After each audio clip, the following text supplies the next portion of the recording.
नमस्कार, आप देख रहे हैं रिपोर्टिंग टाइम्स न्यूज। आज हम एक ऐसे मुद्दे को लेकर आए हैं जो बहुत ही हृदय विदारक घटना गुजरात में घटी। मोराबी में पुल हादसे में लगभग 133 लोगों की मौत हो गई। कौन है इसका जिम्मेदार?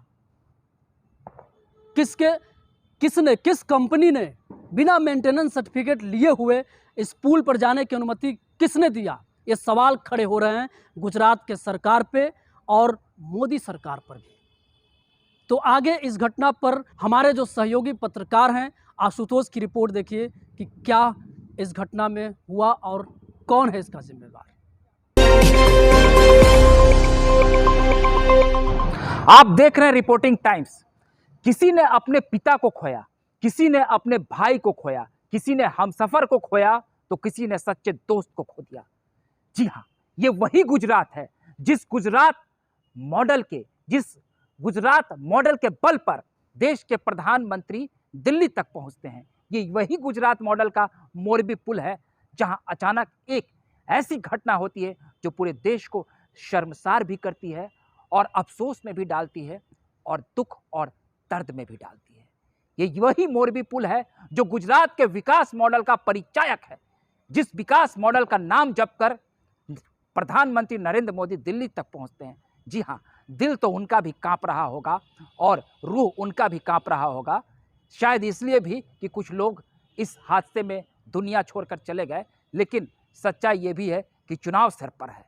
यही गुजरात जो केंद्र की मोदी सरकार की प्रतिष्ठा का विषय है। विपक्ष अब सवाल उठाएगी। देखना यह होगा, क्या ये कमजोर विपक्ष है, ये नकारा और नपुंसक विपक्ष है, या एक जोरदार विपक्ष है जो इसको चुनावी मुद्दे बनाकर नरेंद्र मोदी को चुनाव में पटकनी देने के लिए मादा रखती है। जी हाँ, नरेंद्र मोदी तो आज फंस गए होंगे क्योंकि वो भी गुजरात में ही है और ये गुजरात का मोरबी पुल है जहां 150 से ऊपर लोगों की जानें चली गई। जिस पुल पे महज 100 लोगों की चलने की क्षमता थी और जिस पुल को अभी एनओसी नहीं मिला था, उस पे 400 से 500 लोगों के चलने के लिए सर्टिफिकेट दे दी गई। वाह रे सरकार! सड़क पर चलते हुए एक आदमी के हेलमेट नहीं रहने पर उससे लगान वसूलने वाली सरकार इस पुल पर 500 लोगों को चलने की इजाजत दे देती है, मानो कि कोई मॉर्निंग वॉक चल रहा हो। वाह, ये गुजरात का सरकार है और गुजरात की विकास मॉडल है। अजंता कंपनी, ये वही अजंता कंपनी है जो पूरे देश के बच्चा के जुबान पर यह कंपनी फेमस है। आप सभी जानते हैं अजंता घड़ी बनाती है। उसी कंपनी की उरेवा ग्रुप को इसके मेंटेनेंस का और इसके रेनोवेशन का कार्य दिया जाता है। वाह, ये भी समझ से परे है कि एक घड़ी बनाने वाली कंपनी अब पुल बना रही है और विकास का पुल बना रही है, एक सिरे से दूसरे सिरे पर लोगों को जोड़ रही है, तो हादसा होना स्वाभाविक और लाजमी सी बात है। अब केंद्र की मोदी सरकार और गुजरात की सरकार को जवाब देना होगा कि 150 लोगों में, इन 150 लोगों में शायद किसी का इकलौता चिराग भी छिन गया होगा। 50 से ऊपर बच्चे, मासूम बच्चे चले गए, उनके वारिस खत्म हो गई। संवेदना विहीन सरकार और संवेदना से परे यह घटना दिल को दहला देने वाली है। ऐसी घटनाएं न हो तो इसको रोकने के लिए इन तमाम आला अधिकारियों को और इन कंपनियों को ब्लैक लिस्टेड करना चाहिए और इन अधिकारियों को कड़ी से कड़ी सजा देनी चाहिए और पुल के रखरखाव से जुड़े हुए तमाम लोगों को घेरे में लेना चाहिए। अब शायद एसआईटी का भी गठन हो गया है और सीबीआई जांच भी हो जाए, मगर क्या जिन घरों के चिराग लुट गए वो वापस आएंगे? नरेंद्र मोदी संवेदना जताने तो जा रहे हैं, लेकिन उससे पहले अगर सरकार जागती तो शायद इतना बड़ा घटना नहीं होता। अन्य राज्यों के लिए भी ये एक सबक है और अन्य लोगों के लिए भी सबक है। हम यूं ही मौतों पर एक तमाशबीन बने तमाशा देखते हैं और एक राग गाते हैं कि सिर्फ हंगामा खड़ा करना मेरा मकसद नहीं, मेरी कोशिश है कि यह सूरत बदलनी चाहिए। बिल्कुल ये सूरत बदलनी चाहिए और केंद्र और प्रदेश की सरकार को इस पर कड़ी से कड़ी कार्रवाई करनी चाहिए, कंपनी को ब्लैक लिस्टेड करना चाहिए और उचित मुआवजा देना चाहिए। निश्चित तौर पर मुआवजे की घोषणा तो होगी क्योंकि चुनावी साल है, लेकिन क्या मुआवजे से घरों के लुटे हुए चिराग वापस आ जाएंगे? ये मानवीय संवेदना को बिल्कुल ही टटोलने वाली और मानवीय संवेदना पर एक सवाल खड़ा करने वाली घटना है। और उस मौके पर जब देश के प्रधानमंत्री गुजरात का दौरा बारंबार कर रहे हैं और वहां चुनाव होने वाले हैं।